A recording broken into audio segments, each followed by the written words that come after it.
Alright, this is the final sprint. So we're going to be going over everything. Let's start off with the main Draconis engine, since that's what everything's called. We have it's a singleton, so we have our little initialization here. We'll just simply go through the header for now. So as I said, we have a singleton. We have a lot of public getting information. We have height, width, and then we can also set the background color, set the width and height, and set the name of the window too. We have the run and end game to run and end the game, and then we have the game start, end, and load all resources, which the user themselves will override. Moving into the actual CPP file, initialize game starts the first thing that's called, then we load all the resources, we start the scene. Every update we go to the time manager to process the time, and then we update the scene. And we draw the scene, render the screen log, and then we terminate everything at the end. So that's the high-level overview, and now we're going to start stepping down through the levels, and we'll go over the engine itself first, and then we'll go into the demo game later. So first, let's talk about the Scene Manager Attorney, since that's the first thing up. So the Scene Manager and the Scene Manager Attorney. Scene Manager Attorney is just a pass-through to the Scene Manager, as many attorneys are. The Scene Manager controls what's the current scene, what's the start scene, changing the different scenes, and deleting the scenes as necessary. As you can see, we have our three public functions: getting the current scene, setting the start scene, and setting the next scene, which will change the scene. Moving in, we have the initialization, having a null scene to start off.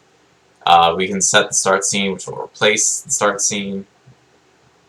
Then we can go into the it calls initialization on the scenes, it calls update on the scenes, it calls end on the scenes, it calls draw on the scenes, it calls everything for the scenes. The engine doesn't worry about this, it just tells Scene Manager, okay, it's time to update, and then the Scene Manager says, okay, this is the current scene, let's update it. It's like the controller for the scenes, basically. And then we have our change scene command here. We call it end scene, we delete it, and then we set the new scene and initialize it. Fairly straightforward. The scenes themselves, they have a ton of managers, which we will go into in the future. We have all of our register commands, which are handled through the various attorneys. Attorneys and pass-through functions, scene-based attorney. And we have initialize, update, draw 2D, and scene end. And as you can see, we have a ton of documentation, which we will also go into later. But I tried to document as much as I could to let the user know as much as I could about what's going on behind the scenes.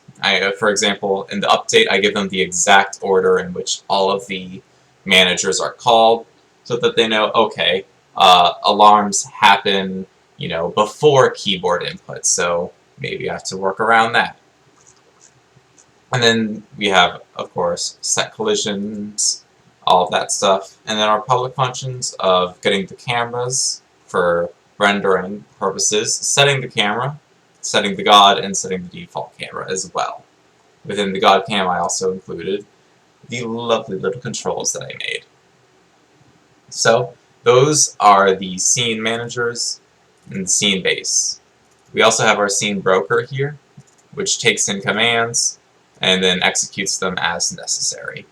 It's fairly straightforward, it doesn't take much.